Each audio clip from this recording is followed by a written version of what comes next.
안녕하세요. 김유갑의 경제부동산입니다. 더 좋은 방송을 하도록 구독, 좋아요, 댓글 알림 부탁드립니다. 중국 국가부도 IMF 한국 확산 비상 발령. 중국발 위기가 한국에 확산하자 금융당국이 긴급 점검회의를 통해 국내 금융시장 안정에 나섰습니다. 시진핑의 중국은 이미 부동산 개발회사와 지방정부의 디폴트가 중앙정부로 확산되고 있습니다. 또한 한중일 화폐가치 하락 상황에서 중국과 일본의 화폐 절하 경쟁이 아시아 금융 불안을 야기하고 있습니다. 중국의 위기는 동아시아만이 아니라 인도, 인도네시아, 말레이시아, 대만, 태국 등 동남아시아는 물론 미국과 유럽에 직접적인 영향을 줄 것입니다. 유료 상담은 010-2616-6276 제가 직접 메시타임과 입지를 전해드립니다. 지금 바로 전화 주십시오. 중국발 경제 위기 어떻습니까? 시뻘건 달이 떴네요. 정말 중국을 상징하는, 그러면서 온 세계가 암흑천국인데, 자, 바로 중국이 세계 경제 확산으로 문제가 될 것이냐. 자, 여기 보세요. 중국 국가부도 한국 대응. 자, 지금 제가 한 말이 아니에요. 여기 보세요. 중국발 위기 한국 경제로 확산하는, 아예 위기를 기정사실화하고 있잖아요. 언론에서도. 금융당국 긴급 점검회, 이게 긴급 점검회를 한 번만 한 게 아니라 지금 수시로. 자, 중국 부도 한국 대응. 자, 먼저 어떻게 준비할 것이냐, 대책안은 무엇이고 회복력은 어떻게 할 것이냐. 중국발 위기는요, 국내 금융시장 우려, 바로 국내 금융시장에 영향을 주기 때문에 긴급 점검을 할 수밖에 없어요. 수시로. 중국 부동산 개발업체가 지금 중국 금융권에 확대될 우려가 있습니다. 그랬을 경우 대책안은 뭐냐. 그러니까 중국의 개발회사, 부동산 개발회사에서 끝나면 좋은데 이게 중국 은행으로 확대돼 버리면 세계 이건 금융위기예요.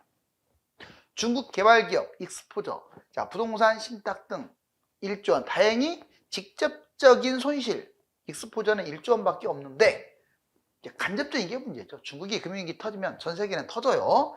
다만 자, 어떻게 회복력을 가느냐가 문제인데, 평상시 대책을 철저하게 해야죠. 여기 보세요. 수출을 다변화하는 게 최선입니다. 너무 중국에 몰입되면 안 돼요. 특히 중국은 공산주의 국가라 믿을 수가 없어요. 자, 내수 강화하고 수출을 다변화. 중국 대신에 동남아시아나 인도를 찾는 것도 한 방법이죠.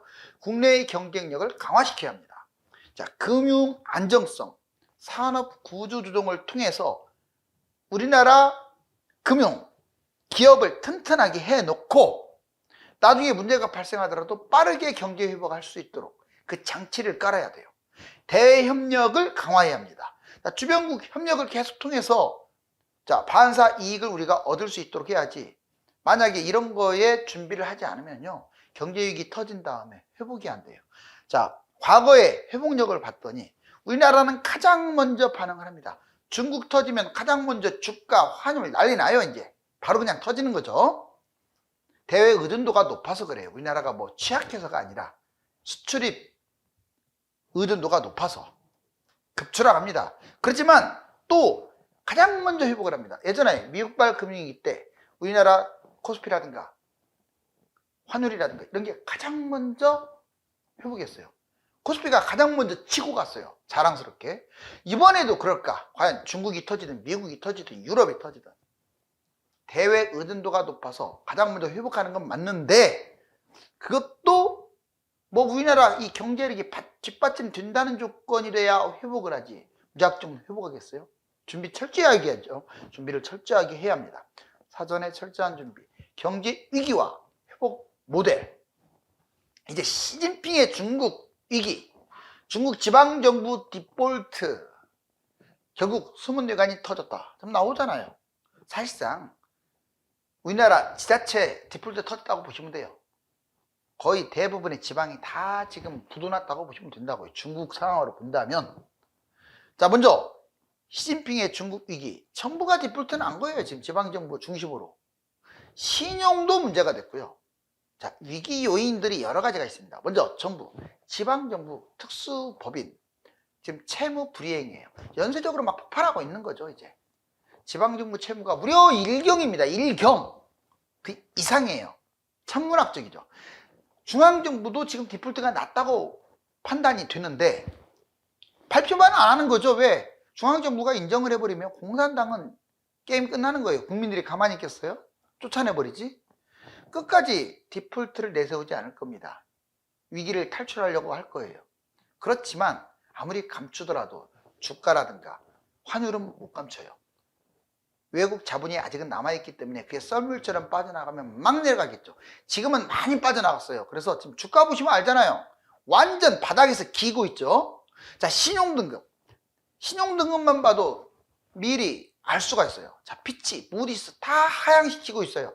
방향이 문제입니다. 방향이. 여기 보시면 피치, 중국의 국가 신용등급을 부정적으로 또 강등시켰고, 무디스, 중국 국가 신용 부정적으로 하향시켰는데, 이게 뭐 투기등급이나 정크 등급으로 막 안 떨어뜨리더라도요, 일단 아무리 등급이 높더라도 이렇게 방향이 밑으로 빠지면 그냥 얘가 자 뭐 A 또는 B 이 급에서 그냥 뭐 C, D로 빠지는 것은 순간적인 거예요.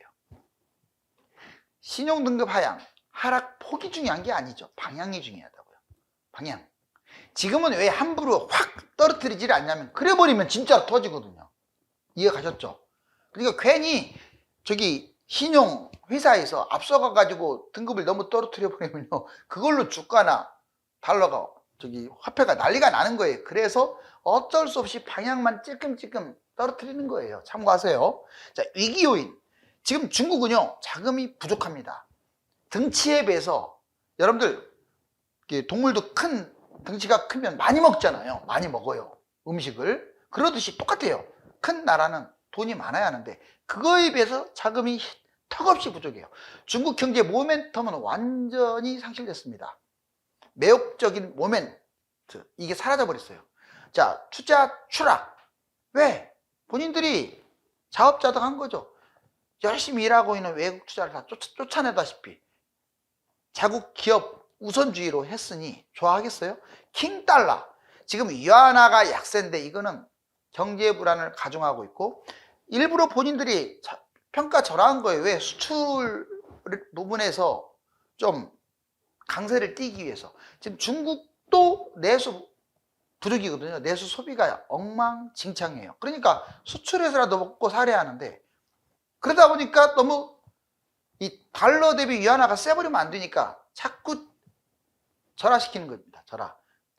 그러다 보니까 이 일본 엔화도 지금 문제가 되잖아요.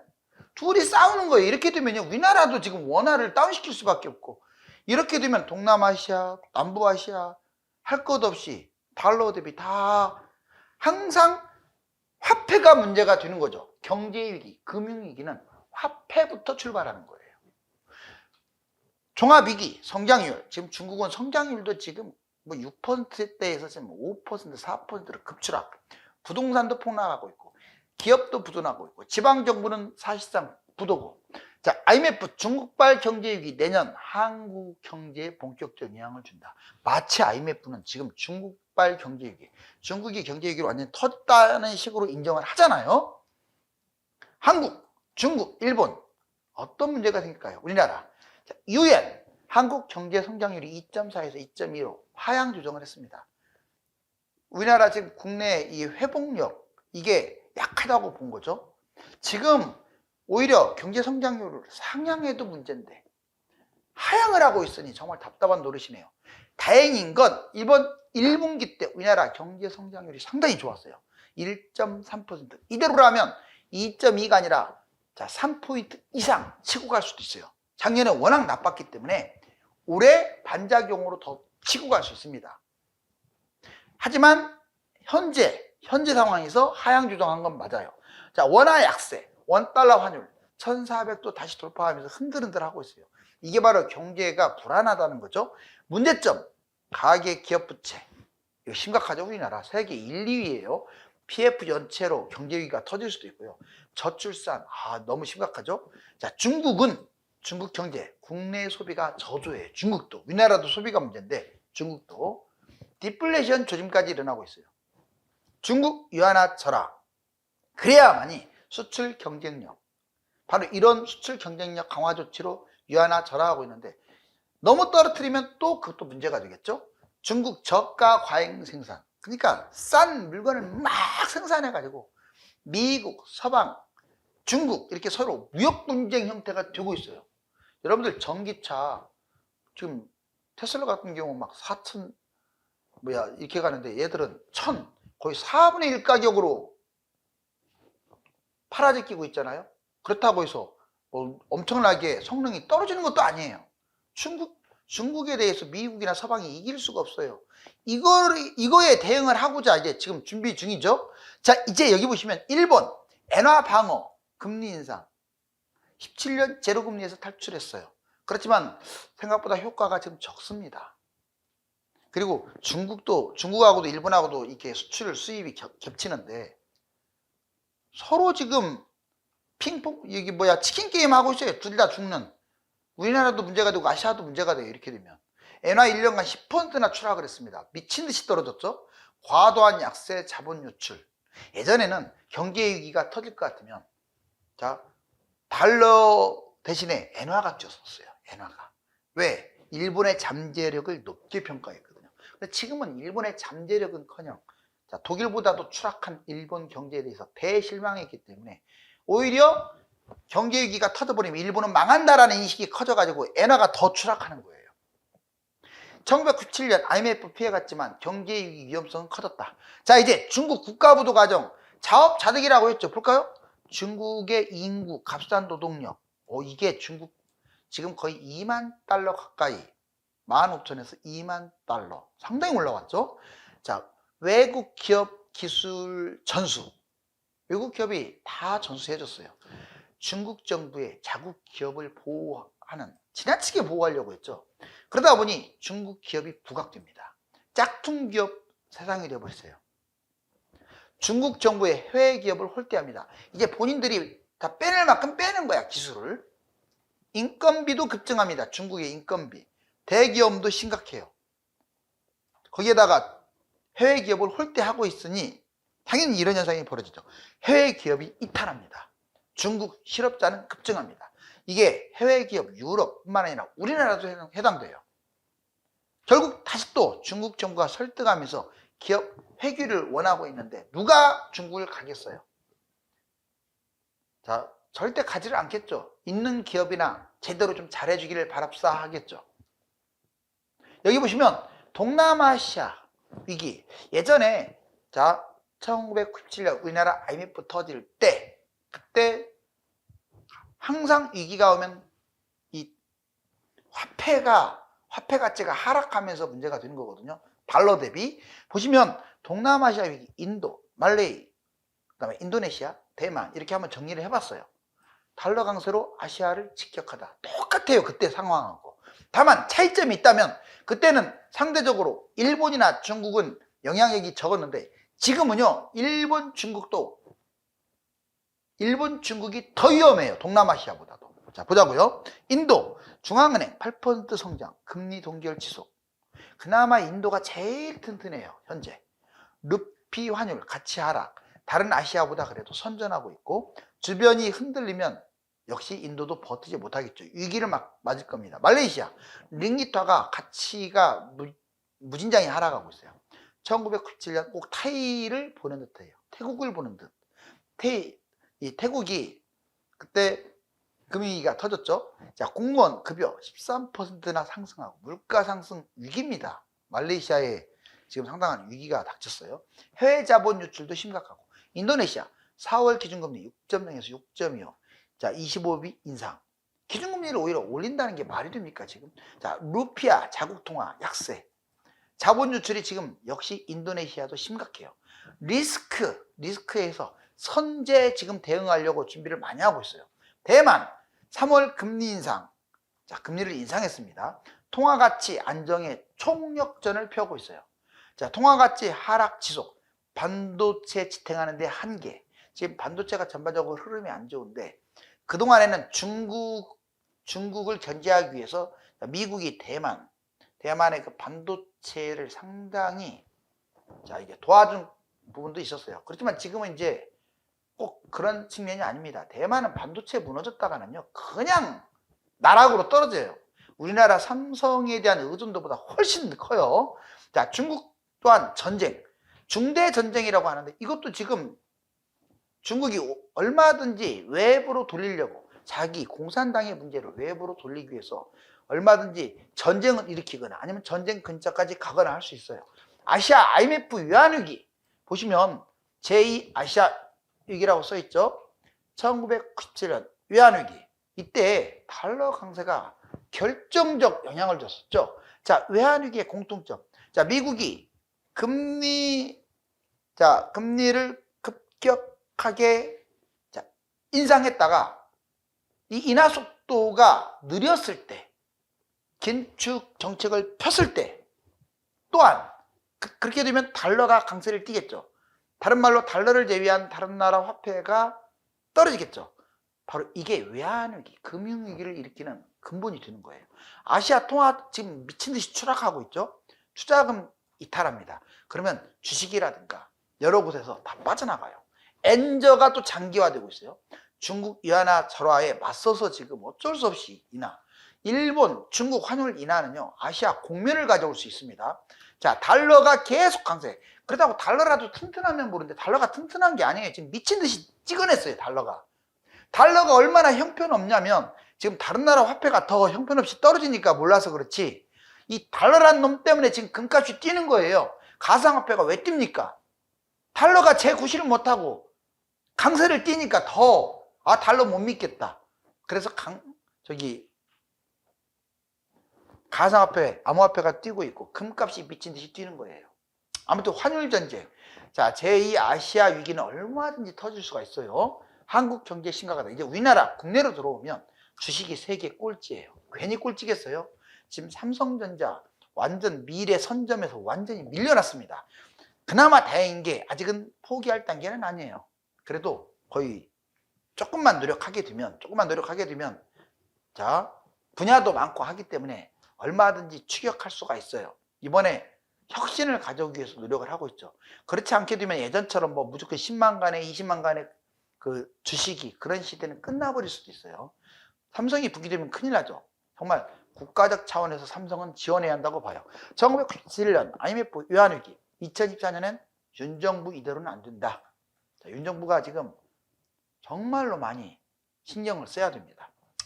먼저 한국 부동산 가계부채발 경제위기, GDP 위험 수위를 넘어섰어요. 부동산 거품 경제위기. 서울 PIL 지수가 21호 세계 1위에 1위. 자, PF 부실 경제위기, 건설사 이금융권. 즉 언제 무너질지, 뱅크런이 터질지 정말 불안불안. 자, 111조 최대 위기, 민간 대출이 6천조랍니다. 그리고 우리나라, 중국이 그림자금융이 많은데 우리나라로 따지면 비은행이, 즉 이금융권이 그림자금융이 많아요. 연체율 엄청나죠. 지금 제일 위험한 게 저축은행이에요. 11포인트를 넘어섰죠. 정말 심각합니다. 비은행, 저축은행, 새마을 상호조합, 이 부실. 블룸버그 통신은 우리나라 부동산이 지금 최악이다. 너무 거품이 심하다. 경제 성장 급추락. IMF GDP 대비 순위에서 10위에서 14위로 우리나라 세상에 14위까지 밀려난 적이 없는데 급격하게 추락. 멕시코한테도 추월되고 29년에는 인도네시아도 추월. 20위권으로 밀려날 수도 있어요. 왜냐하면 인구가 적으니까 총 GDP. 자, 경제 정책 셋. 정책이 지금 무능한 것 같아요. 강성 노조인 것 같아요. 개혁이 부진합니다. 다 살리려고 하고 있어요. 구조조정을 안 하고 있어요. 이렇게 되면 다 죽어요. 정책 무능. 자, 정부, 국회 빨리 무능해서 벗어나고 강성 노조 다 살겠다고 하지 마세요. 자를 수 있으면 잘라야 돼요. 자, 개혁. 여기 보면 달러 대비 통화가치 하락. 지금 이 엔화는 완전 미친 듯이 1년 동안이에요. 아르헨티나, 우리나라도 지금 엄청나게 왜 이게 문제냐면 1년간이고 그 전에 1년도 안 좋았어. 이 세 나라가 다. 아주 심각하죠.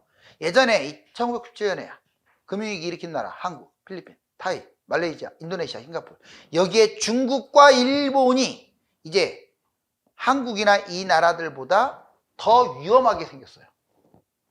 세계 경제위기 떼돈 버는 과정. 여러분들 혹시라도 금융위기가 터지면요, 이 2,500에서 2,000 정도 코스피가 논다. 이건 금융위기가 터질 징조일 수 있어요.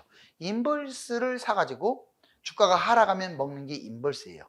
1 곱하기로 좀 투자하게 되면 1억 5천 정도 투자하면, 자 1억 정도 투자하면 5천 정도 먹을 거예요. 1억 5천 가면 이제 1900으로 계속 떨어지고 있어, 코스피가.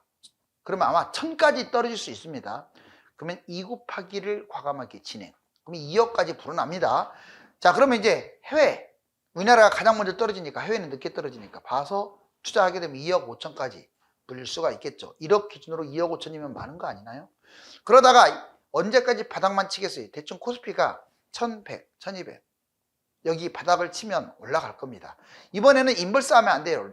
자, 올라가는 거, 주식이 뛰는 것처럼 올라가는 거에 투자해야죠.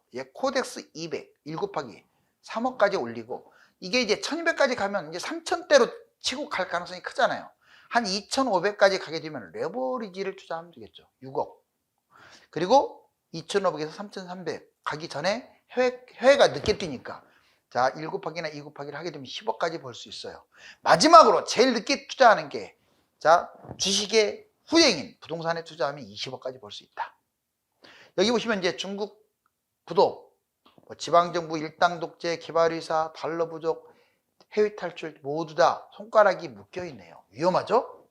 유럽은 금리 인하를 단행하였고, 곧 이어서 미국의 금리 인하가 예정되어 경제가 순조롭게 풀려가고 있는데 중국 국가 부도가 급부상하고 있습니다. 감사합니다.